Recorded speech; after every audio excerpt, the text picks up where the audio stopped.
जय गणेश जी महाराज, जय अग्रसेन जी महाराज। फूलों की कहानी कलियों ने लिखी, आसमान की कहानी सितारों ने लिखी।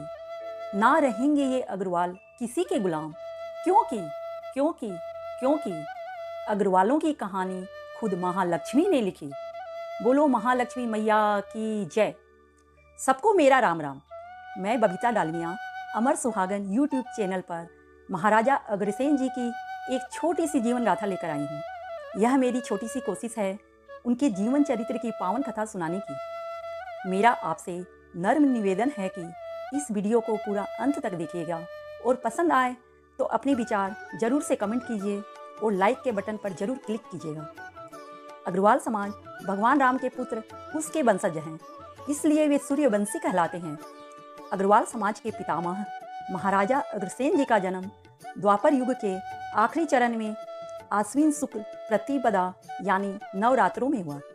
उनके जन्म दिवस को हम सभी बड़े धूमधाम से मनाते हैं। उनका जब जन्म हुआ था उसी समय महान गर्ग ऋषि ने कहा था कि यह बालक बड़ा भाग्यशाली होगा और युगों युगों तक उनका नाम अमर रहेगा। महाराजा अग्रसेन बेहद दयालु और करुणामयी स्वभाव वाले व्यक्ति थे। उनके हृदय में मनुष्य के साथ साथ पशु पक्षियों के लिए भी अटूट करुणा थी। यही वजह थी कि उन्होंने धार्मिक पूजा अनुष्ठानों में पशु बलि के लिए रोक लगाई और क्षत्रिय धर्म त्याग कर वैश्य धर्म की स्थापना की। महाराजा अग्रसेन जी ने 2 शादियां की। पहली शादी राजा नागराज की पुत्री राजकुमारी माधवी और दूसरी शादी कोल्हापुर के राजा की पुत्री सुंदरावती से। एक बार उनके राज्य प्रतापनगर में भयंकर अकाल के हालात बन गए और चारों तरफ त्राहिमाम मच गया। तब महाराजा ने भोले शंकर और माता लक्ष्मी की कड़ी तपस्या की। तपस्या से खुश होकर देवी लक्ष्मी प्रसन्न हुई और वरदान दिया कि वे निडर होकर नए राज्य की स्थापना करें। और उसी दिन से उन्होंने भारत भ्रमण करना शुरू किया और अपनी नए राज्य अग्रोहा की स्थापना की, जो अभी हरियाणा प्रदेश के हिसार के पास स्थित है।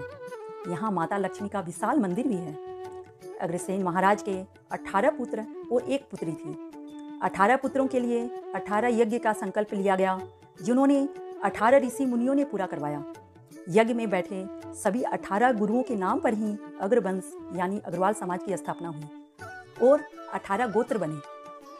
महाराजा अग्रसेन को समाजवाद का अग्रदूत कहा जाता है। उनका 1 ईंट और 1 रुपया का सिद्धांत काफ़ी प्रचलित है।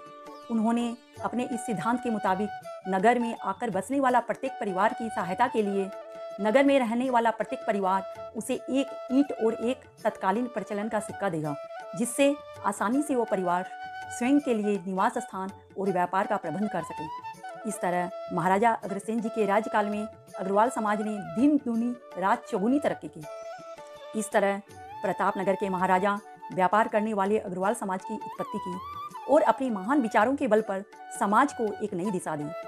भारत सरकार ने 24 सितंबर 1976 को उनके सम्मान में डाक टिकट जारी किया था और भारत सरकार ने 1995 में उनके सम्मान में एक जहाज लिया था। अग्रोहा धाम की स्थापना कर 100 साल शासन करने के बाद राजा अग्रसेन ने अपना कार्यभार बड़े पुत्र विभु को सौंप दिया और वे खुद वन की तरफ प्रस्थान कर गए। बांध कर पगड़ी जब महाराजा अग्रसेन जी तैयार होते, उठाकर तलवार जब घोड़े पर सवार होते, देखते देखते देखते सब लोग और कहते कि काश हम भी अग्रवाल होते। उम्मीद करती हूँ अगर आपको ये वीडियो पसंद आया हो तो लाइक, शेयर एंड कमेंट करें। धन्यवाद।